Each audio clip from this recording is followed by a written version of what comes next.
Bonjour les runners, bonjour les sportifs, bonjour au petit monde de la course à pied, c'est Seb et c'est avec un grand plaisir que je vous retrouve pour un nouvel épisode du podcast À côté de mes pompes, le numéro 238 aujourd'hui, après une semaine relativement chargée puisque je viens de terminer 2 jours de formation avec 2 invités en la personne de Florence Morisseau et Alexandre Germain dans le cadre d'un module qui était proposé par la clinique du coureur du côté d'Orléans. Comme j'ai l'habitude de le faire dans mon métier d'enseignant, se former, progresser, revoir certains schémas, casser certaines certitudes, eh bien c'était tout l'enjeu de ces 2 journées de formation qui ont été pour moi très enrichissantes et c'est avec un grand plaisir que j'ai pu croiser Florence et Alexandre en chair et en os parce que la dernière fois que nous nous étions croisés, c'était par la visio et par cet écran interposé. Alors je ne sais pas si de votre côté vous avez déjà pris part à des formations en lien avec ce domaine de connaissances, passion que peut être la course à pied, que ce soit sur le plan biomécanique, sur le plan de l'entraînement, sur le plan de la nutrition. En tout cas, je vous encourage, comme j'ai pu le faire pendant ces 2 jours, à suivre ce type de formation pour gagner en compétences et enrichir vos bibliothèques personnelles de compétences. Et dans ce nouvel épisode du podcast À côté de mes pompes, nous allons nous plonger dans l'univers inspirant de Vanessa Morales. Vanessa est infirmière et athlète d'endurance passionnée par des courses de montagne et les expéditions en haute altitude.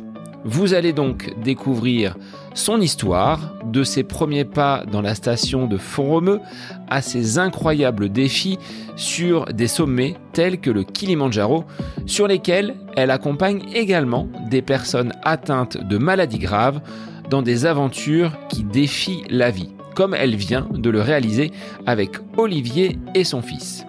Vanessa, dans cet épisode, nous partage ses stratégies de préparation, son protocole d'entraînement, mais aussi son goût pour la haute montagne, tout comme le coût de ses expéditions exigeantes, ainsi que ses futurs projets à l'horizon 2025 avec une tentative de record sur l'Aconcagua en Amérique du Sud.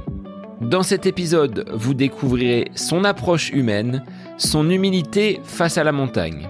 Vanessa montre une réelle soif de vivre et ses réflexions sont profondes sur la puissance du sport comme un moyen de se sentir vivant et de se connecter avec celles et ceux que nous avons perdus. Alors si vous souhaitez soutenir Vanessa dans ses aventures futures, vous pouvez la suivre sur les réseaux sociaux qui figurent dans les notes de l'épisode. Je vous laisse donc découvrir le portrait de Vanessa Morales, le souffle de la vie au sommet du Kilimandjaro. C'est le nouvel épisode du podcast À côté de mes pompes pour lequel je vous souhaite une très belle écoute.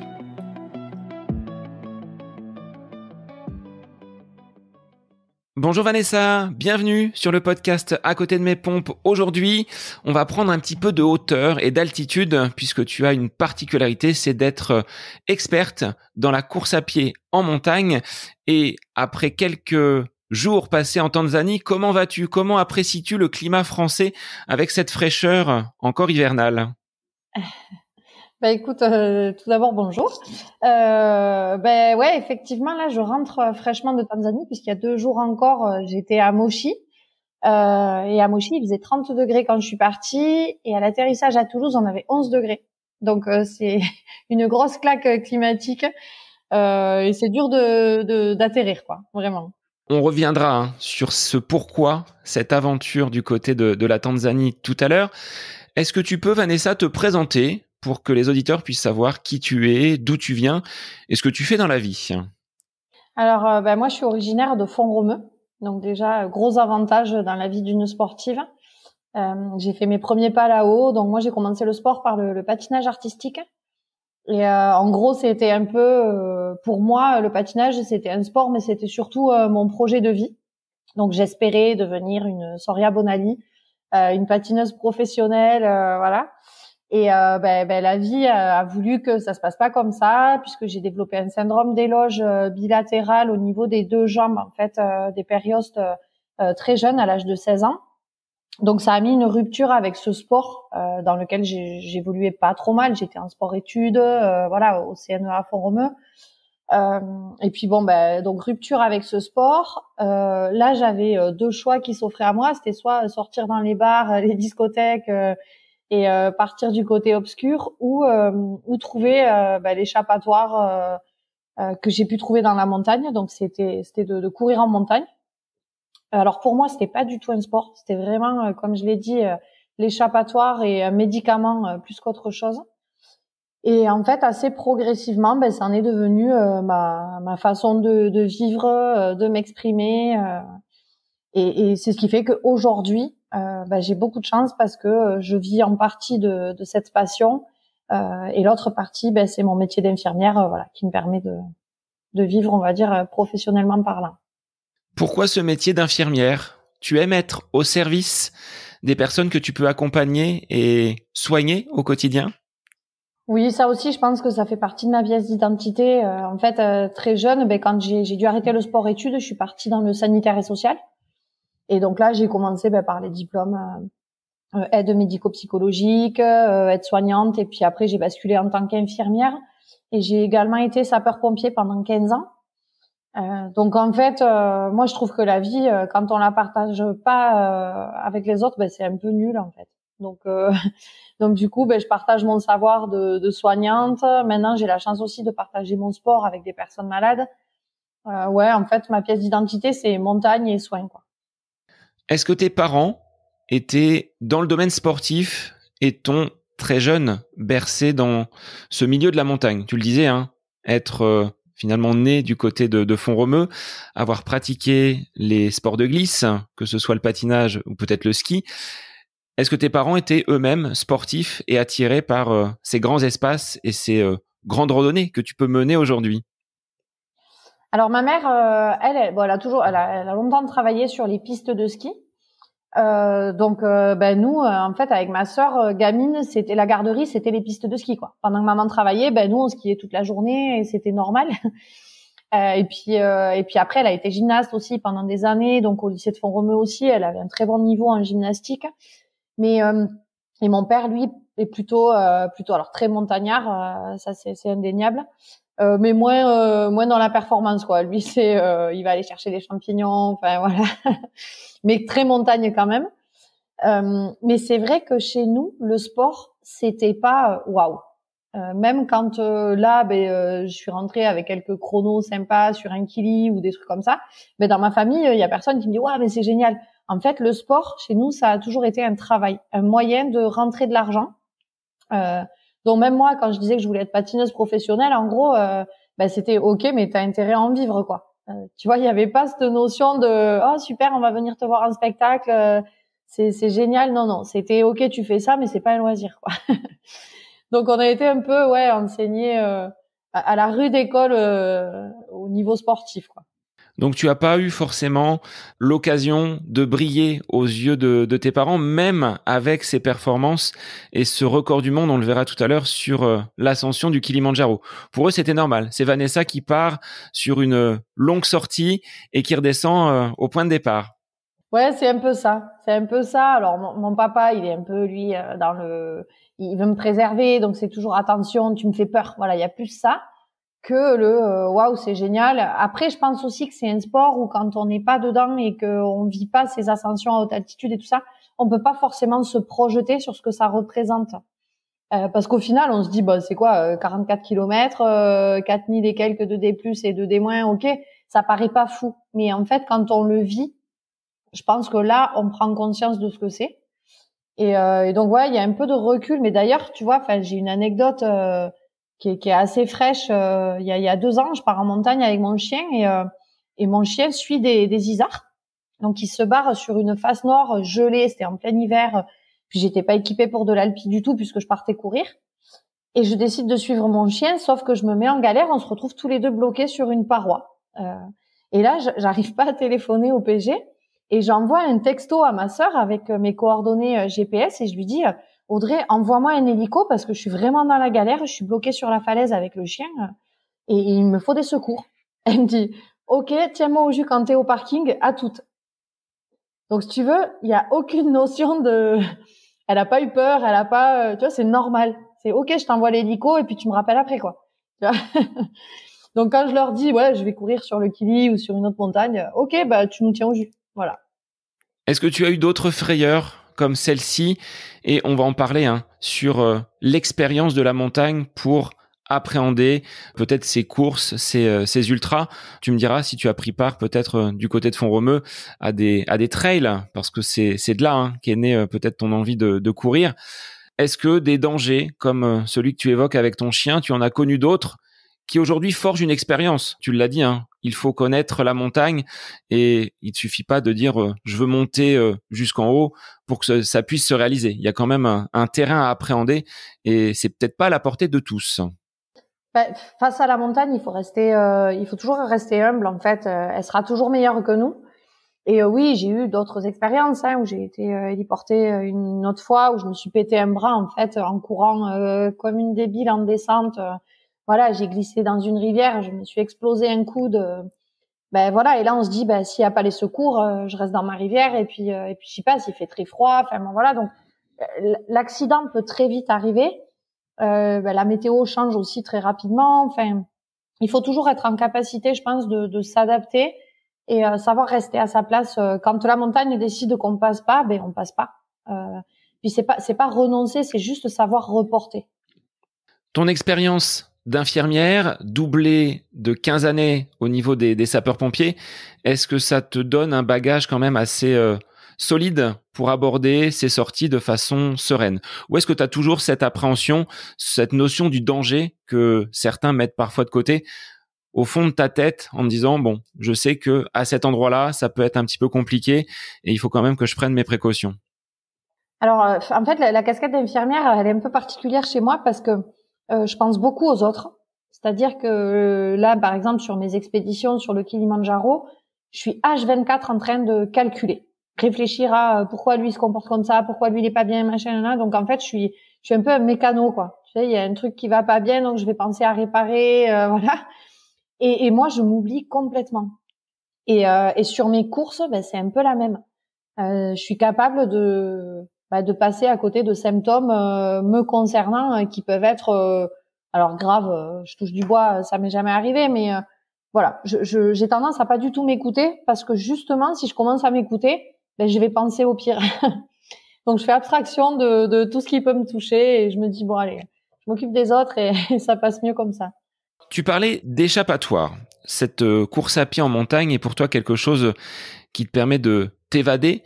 En quoi la montagne t'apporte ce moment un peu de liberté dans ton quotidien et dans ton mode de vie? On le disait en off, cette pratique de la montagne et de la haute montagne, c'est aujourd'hui ton mode de vie. Ben en fait, j'ai l'impression que c'est le seul endroit où j'ai le droit de m'exprimer. Où je sais que je suis à ma place. J'ai rien à prouver à personne. Tu vois, je fais pas partie des superbes athlètes françaises. Je suis pas une élite du trail français. Je suis pas une championne du monde du trail. Voilà, pas du tout. C'est pas du tout ma quête non plus. Par contre, c'est mon moyen, ma façon d'exister et d'assumer ce que je suis, d'assumer ma différence. J'ai des délires montagnards qui sont un peu atypiques. Voilà, je sais que j'ai le droit de le faire. Là-bas, il y a personne qui va me dire quoi que ce soit, qui va me juger parce que mon short est pas beau, parce que mes baskets c'est pas les derniers, tu vois. Et c'est ouais, je me sens chez moi, quoi. Puis tu sais, il y a aussi autre chose qui me rapproche vraiment de la montagne et surtout des hauts sommets.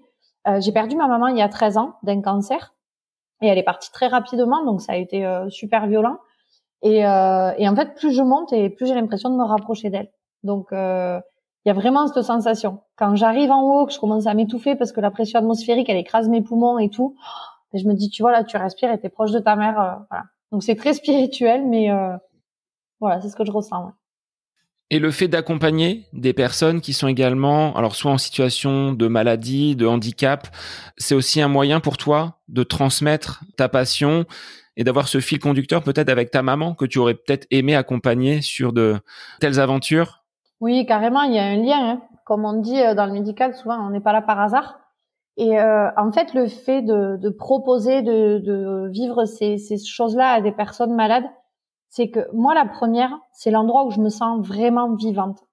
Donc, ces gens qui sont malades, en gros, j'ai envie de les embarquer pour leur dire, viens, fais-moi confiance, tu vas te sentir vivant comme jamais là-haut.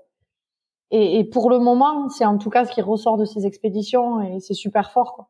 Puis moi, ça m'aide aussi à relativiser ma situation quand on se plaint parce qu'on a un bobo, parce que, ben voilà, tu te dis, regarde, lui, il a fait le kili alors que, enfin voilà, il a une pathologie qui lui pourrit le quotidien, quoi. Alors, de ces entraînements en montagne, du côté de Font-Romeu, tu dis, je suis pas une athlète professionnelle, je suis pas quelqu'un qui va briller sur telle course ou telle course parce que j'ai peut-être pas le niveau. Comment tu expliques d'avoir cette capacité à courir donc dans des altitudes qui sont très élevées où l'oxygène va manquer et que sur des altitudes plus basses, tu sois pas en mesure d'exploiter ce potentiel que tu as quand tu gravis les sommets? Alors déjà, moi, il y a un truc qui me paralyse, c'est le dossard, clairement. Et en patinage, j'avais le même problème. C'est-à-dire que 10 jours avant une compète, je pouvais me rendre malade. Et là, c'est la même chose. Et pourtant, j'ai 40 ans et je me dis qu'à un moment donné, je vais mûrir et que ça va se tasser. Mais non, j'ai vraiment la peur du dossard, la peur de me comparer aux autres. J'ai vraiment un problème avec ce truc de comparaison. Il m'arrive de faire des superbes belles courses, tu vois. Je cours chaque année en Italie où je claque un podium féminin, tout ça. Et même là, je me dis, ouais, mais c'est parce que les autres devaient être fatigués. Tu vois, c'est pas grâce à moi. Et ouais, il y a un peu un syndrome de l'imposteur, j'en sais rien. Mais ouais, en fait, je me rends malade pour une course alors que quand je pars courir à haute altitude, ben je sais que je suis un peu toute seule et que ça m'appartient. Tu vois, il y a encore aussi ce truc de la peur d'être du regard de l'autre. Et puis j'ai la chance de me comporter super bien à haute altitude.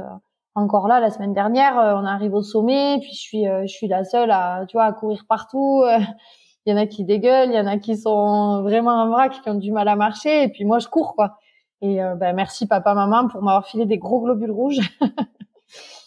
Mais voilà, ouais, j'ai de la chance, donc j'en profite.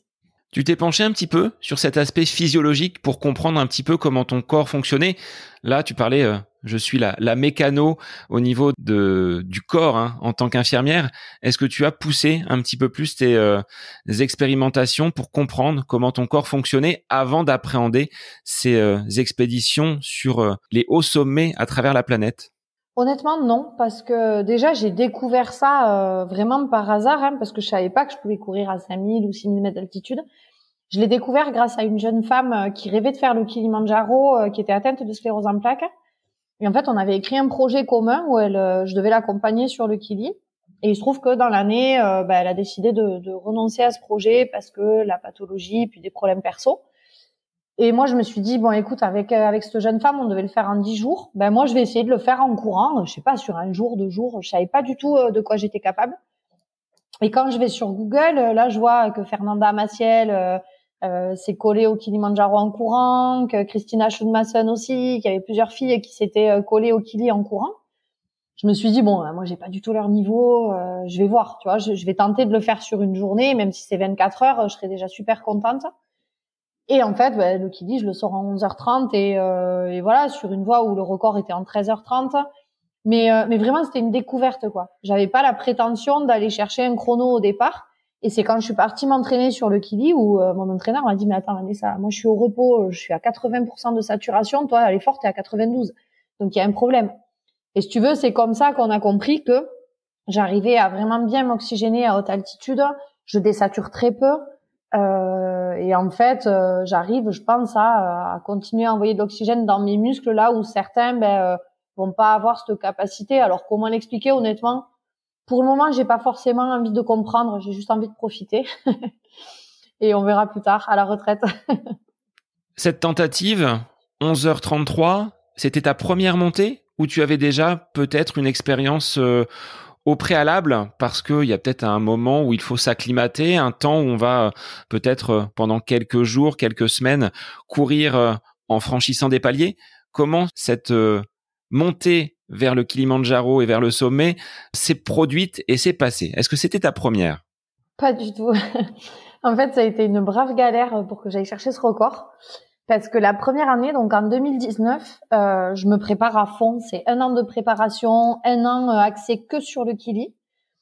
Je vais m'entraîner en Tanzanie. Donc là, je fais le Kilimandjaro par la Western Bridge, qui est la voie la plus technique, on va dire, du Kili. Et là, sur les 4 jours d'entraînement, ça se passe super bien. Je suis avec un guide, puisque le parc national impose les guides locaux, chose que je respecte tout à fait. Et mon guide, pareil, en fait, lui, il avait joué le jeu, il s'était entraîné toute l'année. Et donc, quand on arrive le jour du record, moi, je suis hyper confiante parce que donc Ronald, le fameux guide, pendant les 4 jours, avait vraiment assuré. Il était même meilleur que moi. Et donc, le jour J arrive, donc toute mon équipe, mon entraîneur, les caméramans, parce qu'il y avait un suivi de dingue, tout le monde était positionné sur la montagne. Et là, le jour J, rien ne se passe comme prévu, puisqu'on arrive à 5300 mètres d'altitude en 5 heures. Donc, on partait de 1006, je crois. 1006, on arrive à 5003 en 5 heures, donc super content parce qu'on savait que le chrono, il était pour le moment, en tout cas, super bien engagé.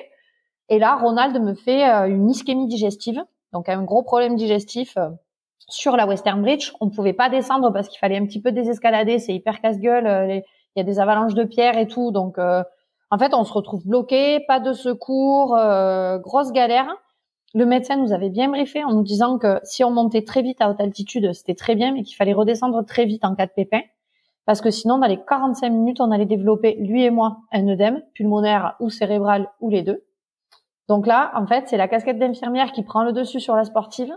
Je mets stop à mon chrono parce que je me dis, bon, de toute façon, c'est mort. Ronald, il était affalé par terre. Je vous passe les détails, mais il était vraiment malade. Pas bien du tout. Puis il me dit, écoute, Vanessa, laisse-moi ici.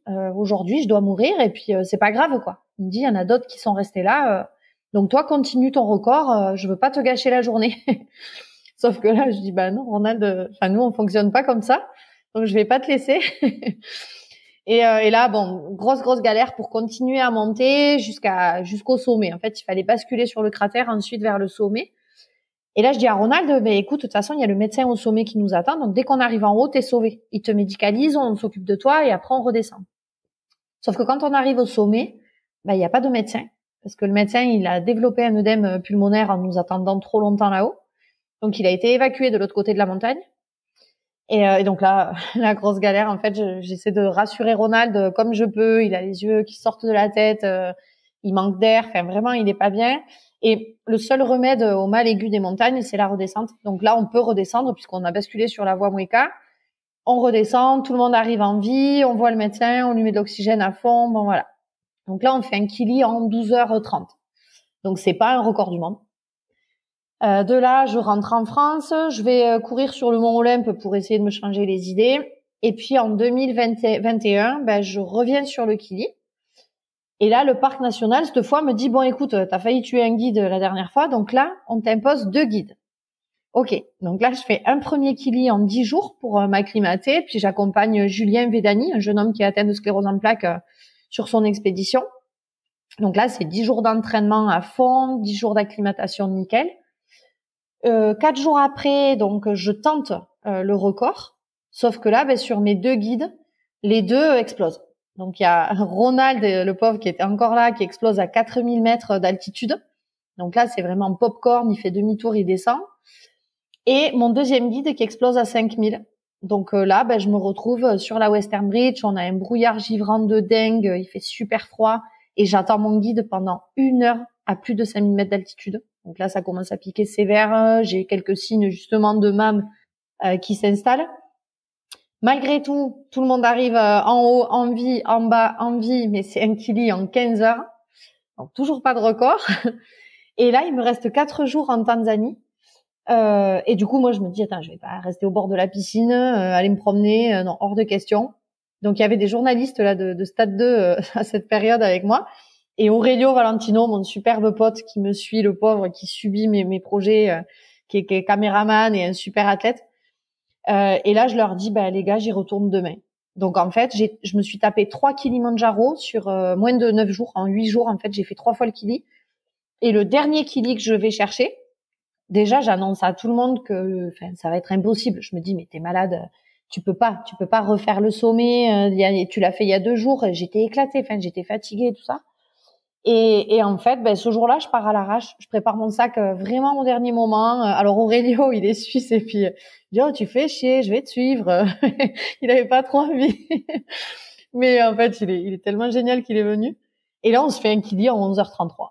Voilà. Donc c'était un peu barjot de prendre le risque d'enquiller 3 kilis comme ça, mais c'est passé. Donc écoute, il fallait le faire quoi. Quand tu redescends, quelles ont été tes pensées, tes émotions par rapport à ce record? Tu te dis bon, je suis complètement folle, j'ai quand même bravé les différentes pas interdictions mais mises en garde des locaux, hein. Un guide dans un premier temps, puis 2 guides, et là t'es partie toute seule. Je suis partie toute seule avec Aurélio. Les guides, en fait, prenaient des relais. Ils étaient posés sur les camps de base et en fait, ils se relayaient sur chaque camp. Donc, ils avaient plus la pêche que moi. Ils étaient acclimatés. Donc là, ça a super bien fonctionné. Après, moi, j'ai quand même eu un moment de culpabilité parce que je me suis dit, purée, c'est mon délire, mais je veux pas tuer des gens, quoi. L'idée, c'était pas de mettre à mal des guides locaux. Ils veulent tout donner, ils veulent vraiment nous faire plaisir. Donc, ouais, j'ai eu un peu de culpabilité quand même par rapport à ça. Et après, j'avais un petit truc amer aussi, parce qu'en fait, ce record, j'ai été le chercher sur la voie Mueca, mais le record quand même qui est plutôt cool, c'est celui de la Western Bridge. Et celui-là, j'ai échoué 2 fois parce que des problèmes de guide et voilà. Il est encore un peu dans un coin de ma tête. Si un jour j'ai le temps, peut-être que j'y retournerai. Donc on est comme sur le Mont Blanc, il y a différentes voies pour accéder Oui. au sommet. Et là, toi, tu es record woman de cette montée vers le Kilimandjaro. Qu'est-ce que ça t'a apporté derrière? Est-ce que tu as eu les lauriers? Là, tu dis il y avait une caméra. Est-ce que ça a donné suite à des reportages, à une visibilité un petit peu plus grande sur ce que tu mènes? Donc là, pas en France, mais à l'étranger, du côté de la Tanzanie. Alors oui, ça m'a pas mal aidé, hein. J'ai eu un Stade 2, j'ai Canal+ qui m'a beaucoup suivi aussi. Donc oui, effectivement, ça m'aide à trouver des partenaires aussi et à en vivre un peu plus. Après, oui, ça. On va dire que j'ai pris un peu de notoriété, mais ça a pas non plus été la folie. Une fois que c'est passé, quoi. Quand tu es rentrée à la maison, que ce soit ton mari, ta famille, tes proches, tu es maman, donc peut-être tes enfants, qu'est-ce qu'ils ont eu comme mot pour toi? Félicitations, ou c'était ouais bah maman, elle a été au travail, elle a monté le Kilimandjaro, elle est redescendue. C'est un peu ça. En tout cas, concernant les enfants ou la famille, ouais, c'est super, ok, c'est fait, on passe à autre chose. Malgré que je pense qu'ils sont quand même très fiers et voilà, mais on n'a pas fait une grosse fiesta en tout cas pour fêter ça. Mon mari, lui, c'est vraiment ma force, hein. On va dire que dans chacun de mes projets, il est là sur la préparation, sur tout à l'heure on parlait justement en off de l'organisation, mais sans lui, tout ça ce serait pas réalisable parce qu'il faut gérer une maison, des enfants, il faut gérer, lui il bosse aussi en parallèle et les entraînements où il est super présent sur mes entraînements. Donc en gros, ces records-là, c'est aussi pour lui et grâce à lui, quoi. Tu parlais d'acclimatation, justement, du côté de la Tanzanie pour franchir des paliers et pouvoir finalement supporter ces montagnes et ces élévations, on va dire, très très rapides. Tu as mis 1 an pour te préparer. Tu disais une expédition, c'est environ 1 an de préparation. Sur le Kilimandjaro, quel type de terrain tu trouves? Parce que tu dis être capable de courir tout du long, à droite, à gauche, dans tous les sens. On est sur un ancien volcan. Quel va être le profil? Tu disais de la roche, de la glace. Il y a le froid également, peut-être à gérer. Comment tu appréhendes et est-ce que tu peux décrire un petit peu pour les auditeurs les conditions et le terrain de jeu que tu trouves du côté de l'Afrique? Alors en fait, dans les premiers jours, on va dire, ça se court pas mal parce que c'est du sentier. Puis alors, le premier jour, t'es dans la jungle, donc là il y a beaucoup de végétation, t'as les singes et tout, c'est génial. Tu gardes un peu de fraîcheur parce qu'on est vraiment protégé par l'humidité de la jungle et les arbres. Après, on bascule sur une zone qui est un peu plus aride. On est aux alentours de 4000 mètres, assez rapidement. Donc là, il y a un peu moins de végétation. C'est un peu plus aride, mais t'as encore des oiseaux, tu vois, encore un peu de vie. Et après, on bascule sur ce qu'on appelle le désert alpin. Donc là, c'est vraiment pelé. T'as plus une fleur, plus une plante. Le froid est là. Alors le soir surtout, hein, ça commence à geler. Donc là, il faut au niveau respiration surtout gérer. Moi, par exemple, tu vois, sur les expéditions classiques, ce qu'on fait, c'est qu'on monte tous ensemble au premier camp et puis moi, je vais courir. Pendant que les autres s'installent et se reposent, moi, je vais courir. Et ça fait partie de mon acclimatation. Et je fais ça sur chacun des camps de l'expé. Donc toute la semaine, en gros, sur tous les camps, je vais faire mon petit footing quotidien et ça me permet de m'acclimater. Et du coup, plus tu montes et plus tu diminues ton allure de footing parce que au niveau respi, c'est plus la même. Hein. T'as la pression atmosphérique et le froid qui joue beaucoup. Moi, le froid, ça a tendance pas mal à me déclencher des petites crises d'asthme. Donc ça, j'y fais super gaffe. Et après, on bascule donc le jour du sommet. On est vraiment sur de la terre volcanique et là, c'est un peu galère parce que tu fais un pas en avant et deux en arrière. Donc ça se court absolument pas. Par contre, en descente, c'est génial parce que tu skis, quoi. C'est plein talon et tu réfléchis pas jusqu'à ce que tu sortes de cette zone-là. Mais en montée, ouais, tu cours pas tout le temps. Hein. Tu marches beaucoup d'ailleurs. Hein. Toute la montée, c'est quelques petites relances, mais vraiment, c'est appui sur les bâtons pour le coup et tu marches. Ouais. Et en termes de matériel, parce que tu l'évoques, c'est une montée, c'est une course. Tu n'as pas le même matériel que quelqu'un qui partirait sur une randonnée avec peut-être des doudounes, des anoraks bien plus rembourrés. Là, tu avais quoi comme tenue? Est-ce que tu as souffert du froid? Est-ce que tu as encore toutes tes phalanges, que ce soit aux mains et que ce soit aux doigts de pied? En fait, donc je l'ai fait 3 fois en courant, ce Kili. Et les 3 fois, je suis partie pas très couverte parce que l'avantage de le faire comme je le fais moi, c'est que quand j'arrive au sommet, il est aux alentours de 13 heures. Alors, c'est un avantage, mais pas que, parce que sur la Western Bridge, par exemple, avec le dégel, les pierres tombent plus facilement que quand tu grimpes en pleine nuit. Donc, il y a ce danger, on va dire, qui est un peu plus présent. Mais au final, tu souffres moins du froid. Après, par exemple, sur ma 2e fois en courant, là, j'ai eu super froid parce que je pense qu'on avait du -10 avec un vent terrible et un brouillard givrant. Et nous, on avait prévu de faire up and down rapidement, et ça s'est pas passé comme ça. Donc, en gros, je pars quand même avec un gros sac de trail avec mon camel. Dedans, j'ai toujours un coupe-vent, une petite doudoune, de l'eau, parce que l'eau, c'est quand même le secret de la réussite, ça va être la flotte. Moi, perso, je sais que passé 5000 mètres, j'arrive plus à manger, donc il faut au moins que j'arrive à jouer sur l'hydratation avec les électrolytes et resucrer un peu éventuellement. Donc, j'ai l'eau. Après, sur les camps de base, en général, on laisse des ravitaux. Donc là, je vais récupérer des bananes, ou voilà, ça dépend de ce que j'ai envie de manger, mais il peut y avoir des œufs, il peut y avoir des trucs, un peu de tout. Moi, je tourne beaucoup à la banane sur le Kili. Et voilà. Et après, c'est sûr qu'on essaie de partir le plus léger possible. Le truc qui est un peu difficile à gérer, c'est l'eau, parce que passer 5005, elle gèle. Donc t'as aussi des petites fioles qu'on essaie de planquer pour garder toujours un peu d'eau. Et puis voilà, hein, ouais, c'est à peu près tout. Un surpantalon. La première fois, j'étais partie avec un surpantalon, mais ça rajoutait du poids. Puis au final, je l'avais mis très peu de temps, donc les fois d'après, je l'ai plus pris. En fait, chaque fois, je réadapte aussi, quoi. En termes de chaussures, tu as des chaussures de trail conventionnelles ou est-ce que tu as un modèle vraiment spécifique pour la montagne et la haute montagne? Là, je cours avec des. Je suis chez Mammouth là. Merci, merci Mammouth de me suivre. Et en fait, c'est des chaussures avec la guêtre intégrée. Donc ça, c'est vraiment pas mal parce que c'est des chaussures de trail. Donc tu cours, ça reste hyper dynamique. Et en plus de ça, t'as la guêtre parce que quand tu redescends, quand t'enlèves la pompe, t'as 1 kilo de terre volcanique dedans. Donc là, t'es à un demi-kilo du coup avec la guêtre. Ça limite quand même, tout ça. Et elles tiennent un peu plus chaud que les chaussures de trail classiques. Les premières années, je les avais faites avec des chaussures de trail vraiment très très classiques. Voilà.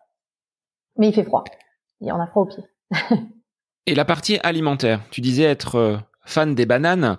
Est-ce que tu as adopté une stratégie vraiment spécifique? Est-ce que c'est un des points clés pour arriver en bonne forme jusqu'au sommet, même si la problématique liée à l'eau, avec ce gel dans les hauteurs, peut être une difficulté que tu as su peut-être contrer justement?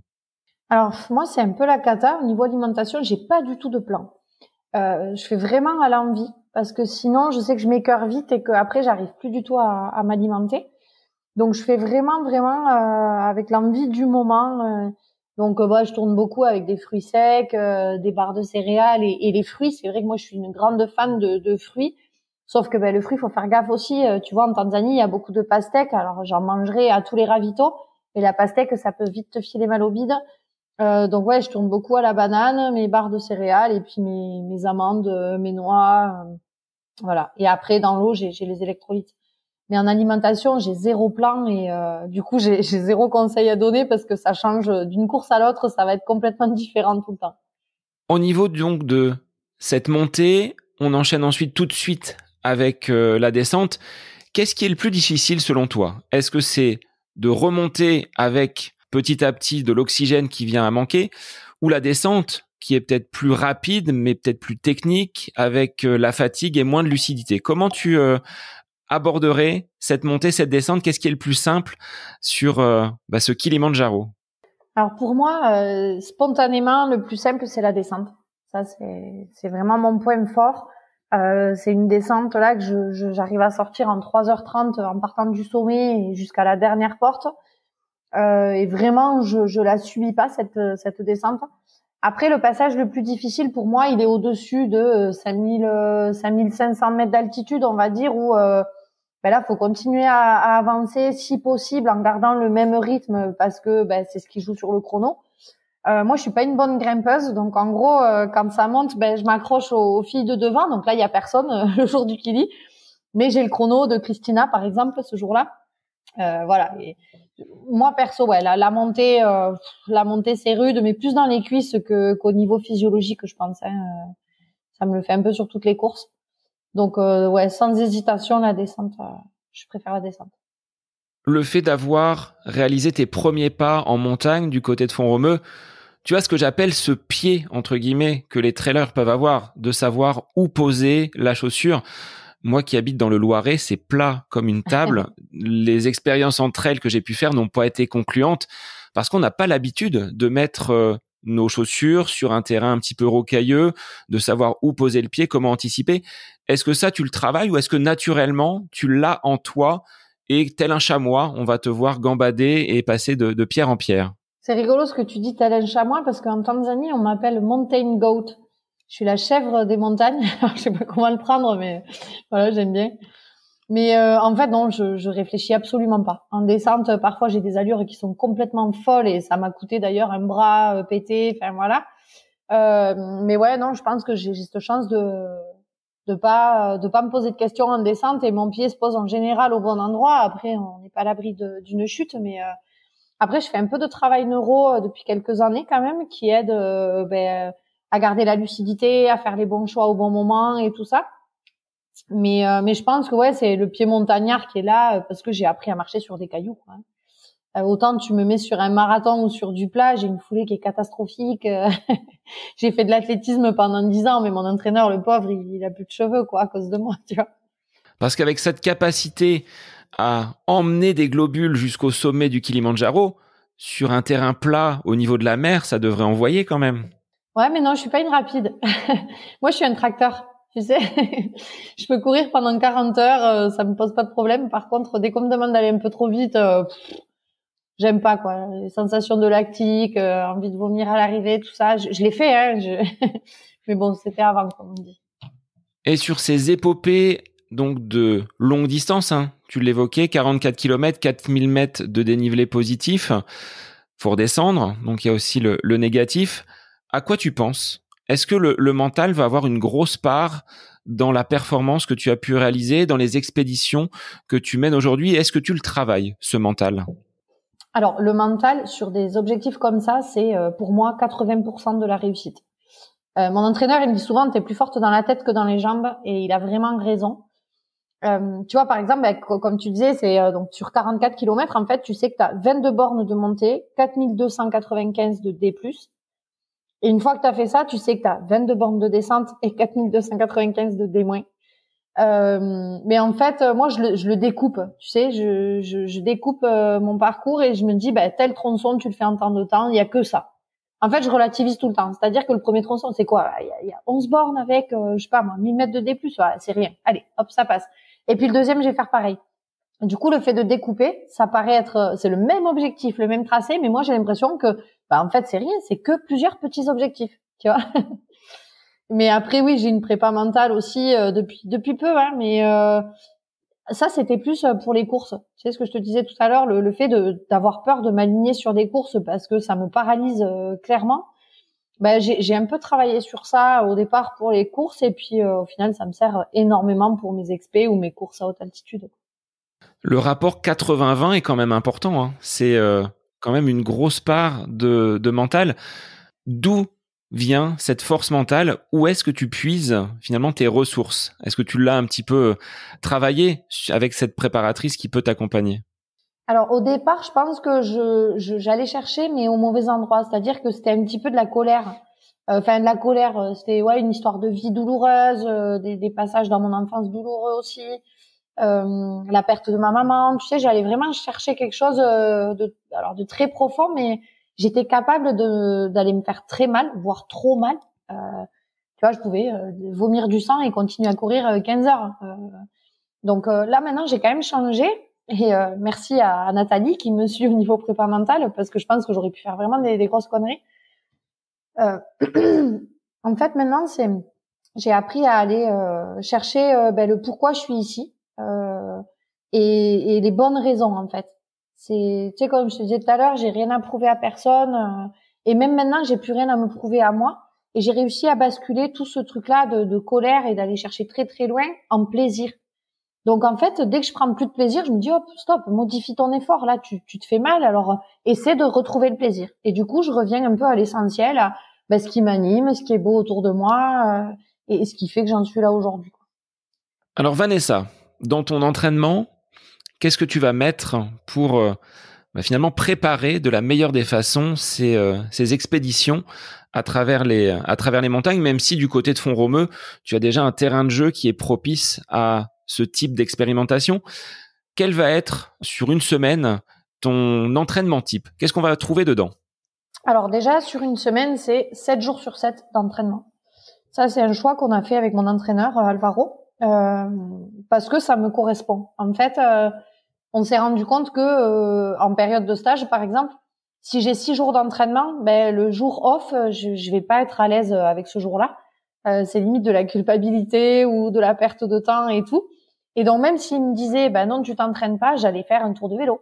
Mais au final, ce tour de vélo, ça reste du travail musculaire, du travail d'endurance ou voilà.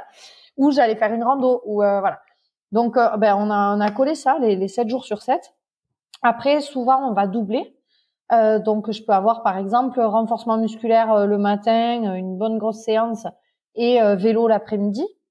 Le lendemain, je peux avoir une sortie en course à pied de 2h30. Donc ça, je vais tenter de le caser le matin, puis faire un peu de vélo de récup le soir.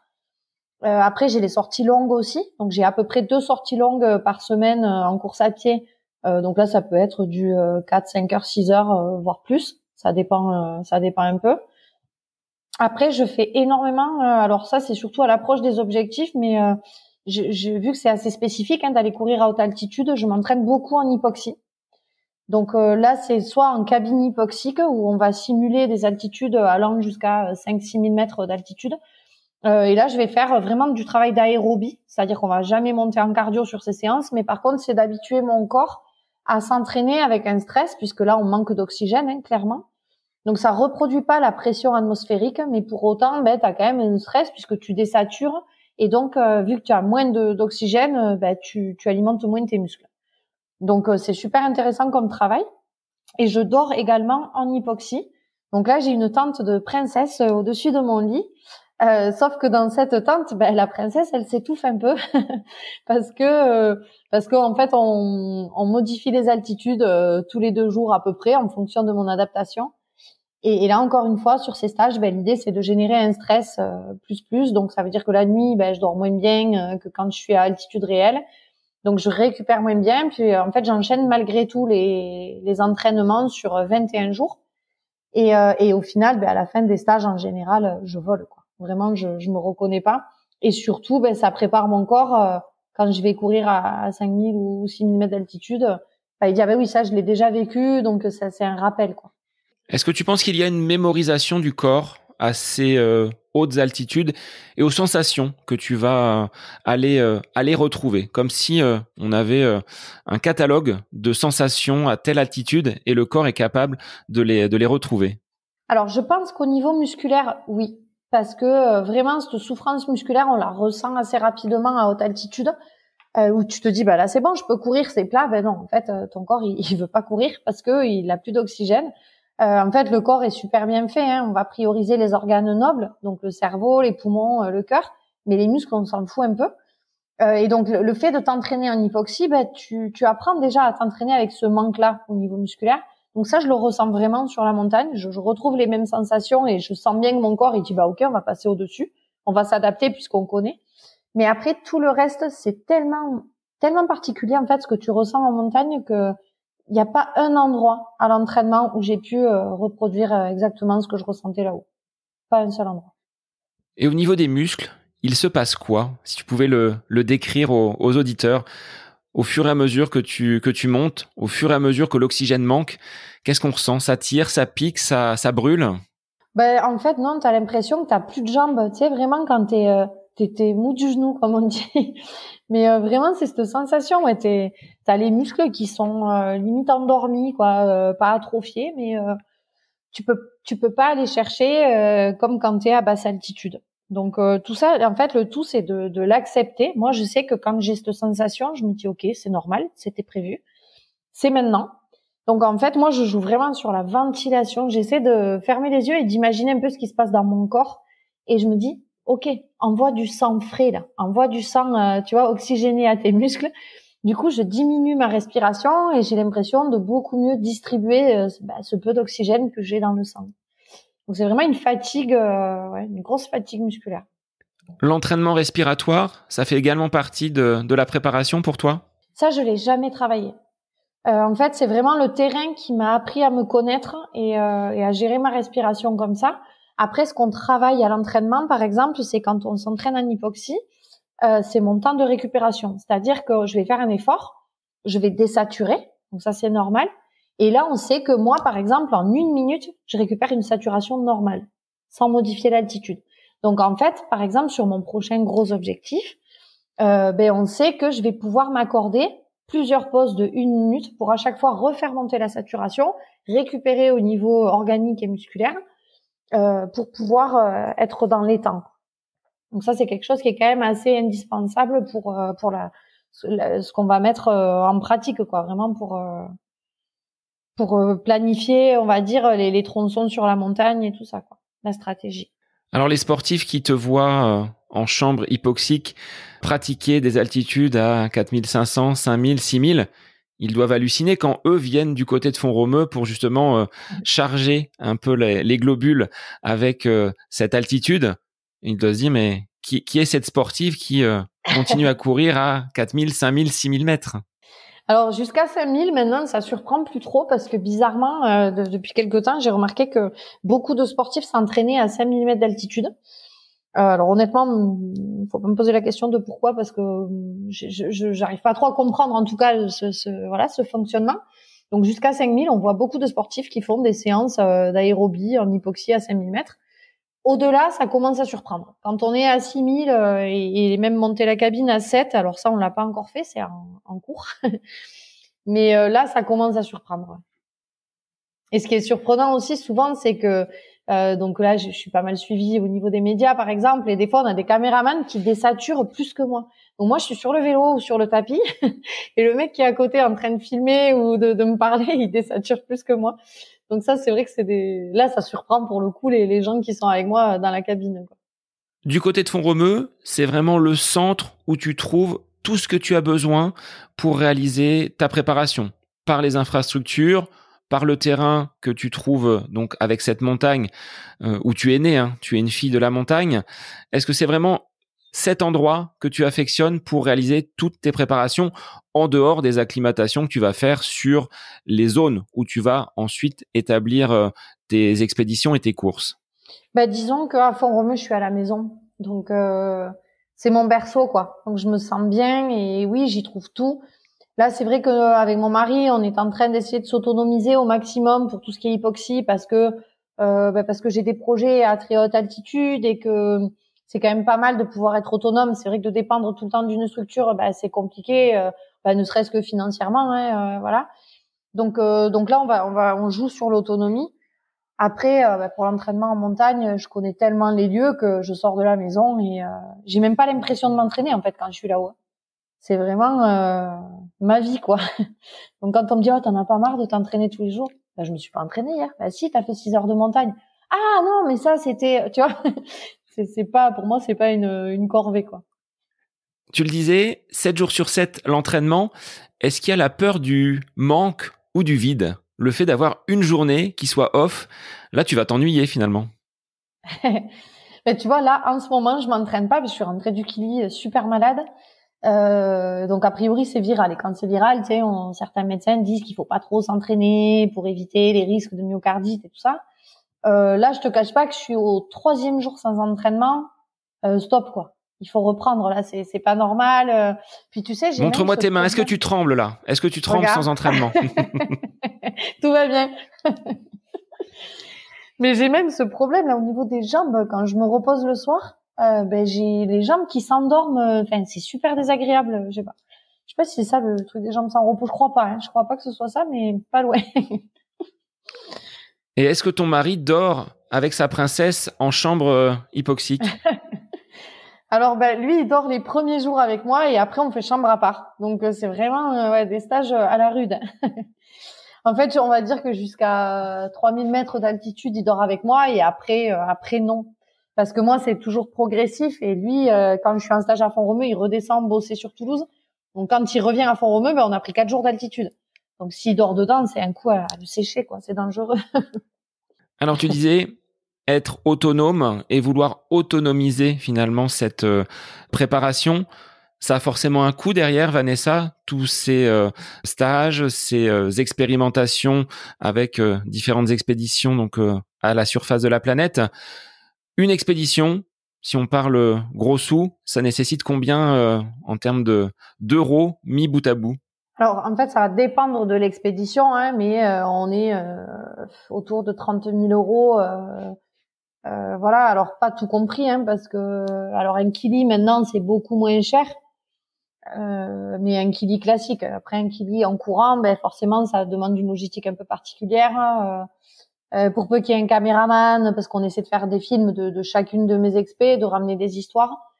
Voilà, le billet de 30, il est facile, facile là. Et pour les prochaines, c'est encore un peu plus, quoi.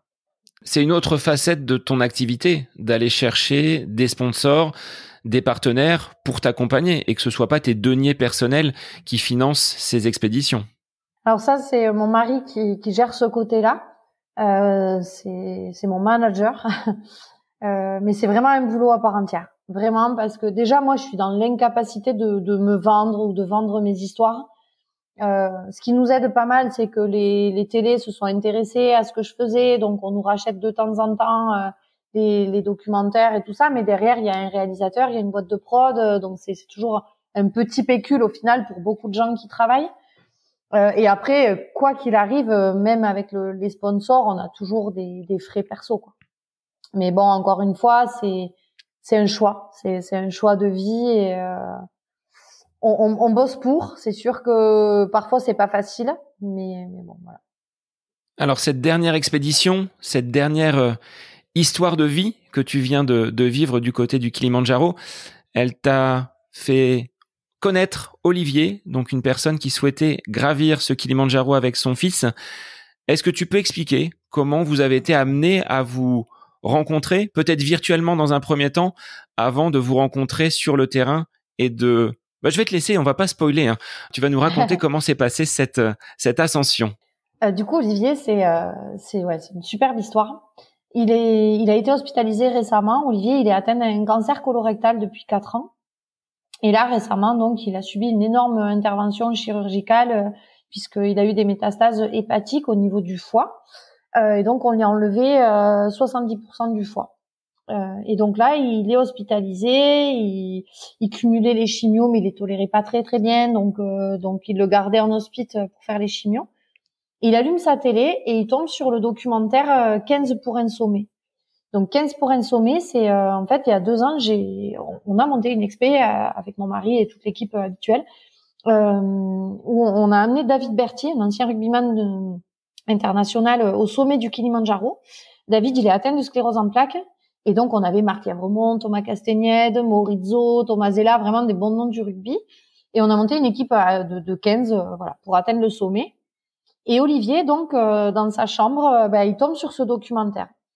On venait de lui annoncer à Olivier qu'il était en soins palliatifs, donc il prend quand même une grosse claque, chose qu'on peut comprendre, puisqu'il tolère plus les chimios. Donc on lui dit, écoute, on arrête les traitements curatifs.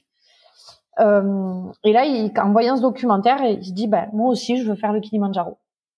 Donc dans la foulée, il m'envoie un message sur Facebook.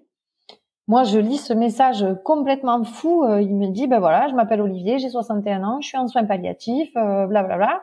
J'ai vu le film et je veux faire le Kilimandjaro avec toi. Waouh. Et en fait, moi dans ma tête, j'ai pas réfléchi, ça a été un oui direct.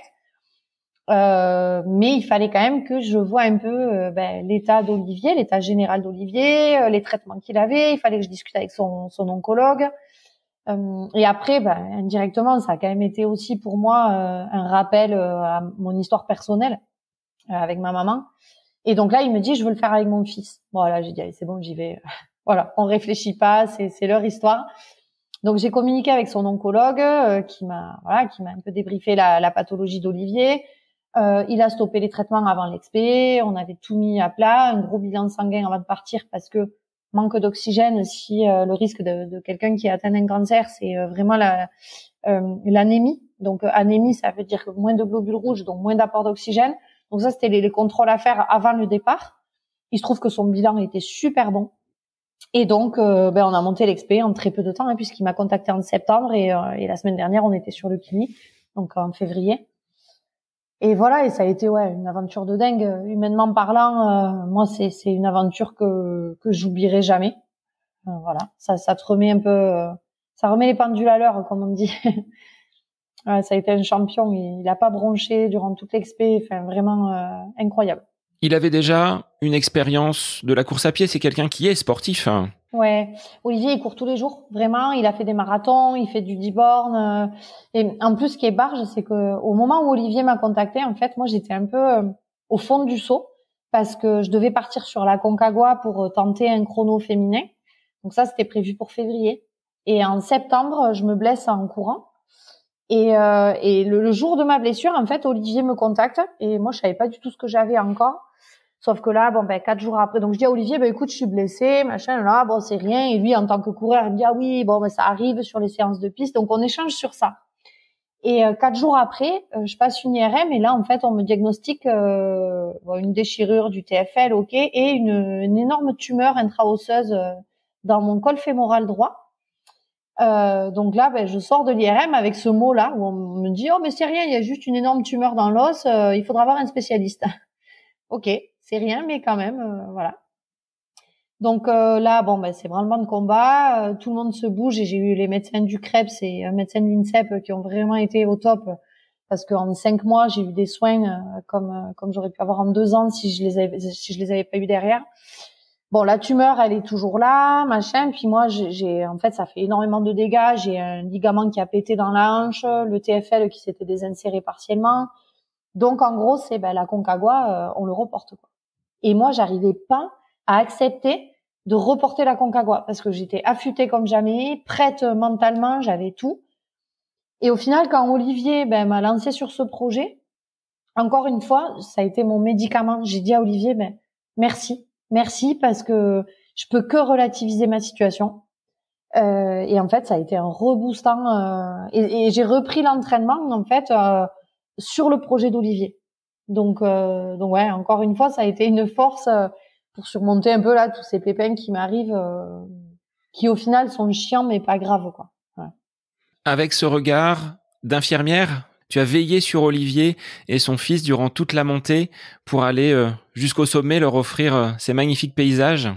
Ouais, alors là, l'infirmière, elle était en alerte H24 parce que vraiment, on parlait de mécanicien tout à l'heure, mais Olivier, si tu veux, c'est quelqu'un qui a une énorme pathologie qui touche le foie, mais pas que. Et donc du coup, il y avait au début de l'expé, ça allait super bien. Puis après, il a commencé à avoir les premiers signes liés à l'altitude, donc un peu de désaturation, une asthénie, donc une fatigue bien présente, un petit peu de perte d'appétit et tout ça. Donc là, je prends la décision. Donc il faut savoir que derrière, j'ai toujours des protocoles médicaux. Hein. Moi, je suis que infirmière, donc je paramédicalise, mais derrière, j'ai vraiment un médecin qui est à l'appui. Et donc là, par contre, sur la montagne, je suis toute seule. Donc là, je prends la décision de le mettre sous Diamox. Donc c'est un diurétique qui fait qu'on évite les œdèmes. Sauf que quand tu prends du Diamox, il faut bien s'hydrater. Sauf que Olivier, il a eu des troubles digestifs qui jouaient sur sa déshydratation. Donc là, il se déshydratait. Donc moi, je me disais, bon, alors attends, il faut que je rééquilibre le diurétique parce que s'il pisse trop, il va trop se déshydrater.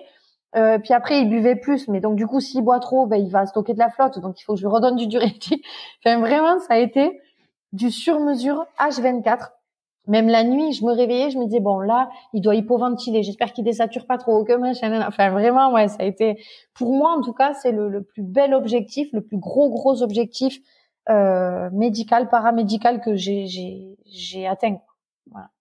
Quels sont les mots de ces personnes que tu accompagnes au sommet de cette montagne, ce qui représente un défi, hein, mais ce qui peut redonner un élan, peut-être, dans ces conditions de fin de vie qui sont pas toujours simples pour des personnes frappées par le cancer. Mais ces personnes, quand tu les accompagnes, qu'est-ce qu'elles te disent une fois que vous avez terminé cette aventure, que vous êtes redescendu en bas du Kilimandjaro?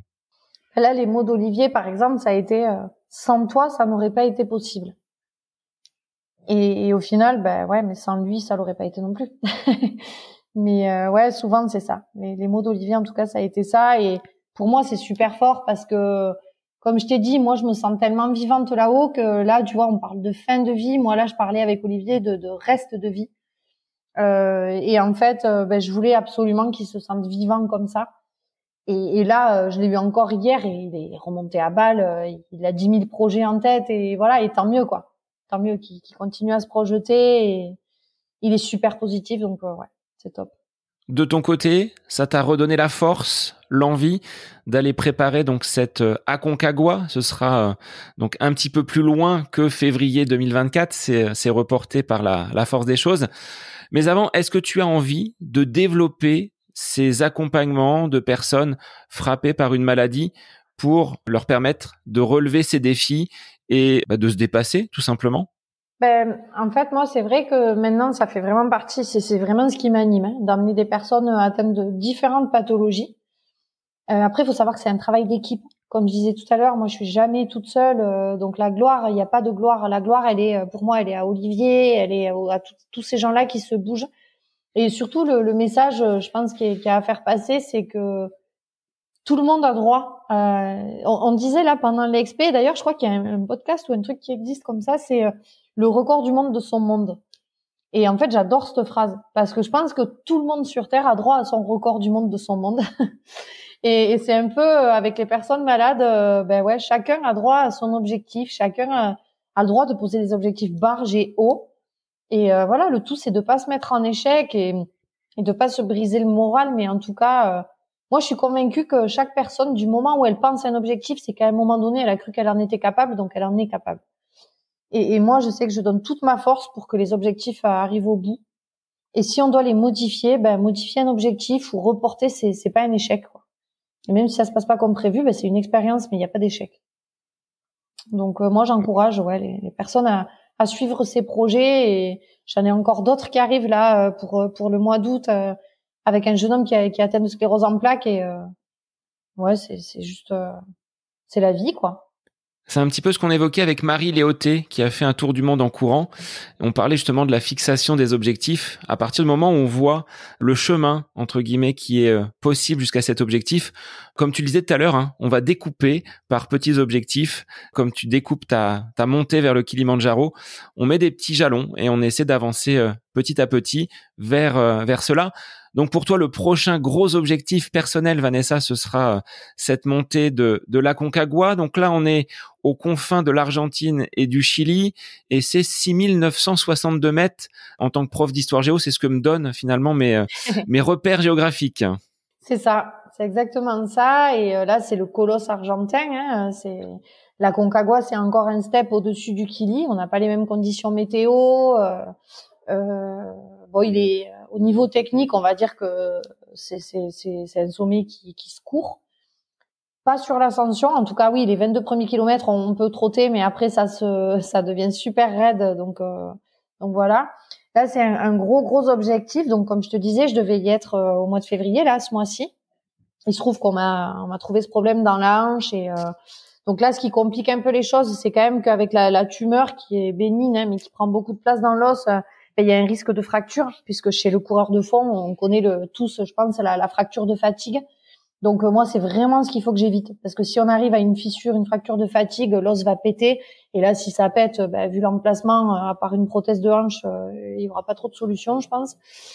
Donc là en fait on a réadapté complètement l'entraînement et en fait dans mon malheur j'ai encore beaucoup de chance parce que donc je suis une patineuse à la base et là on a réintégré le patinage à ma préparation pour la Concagua.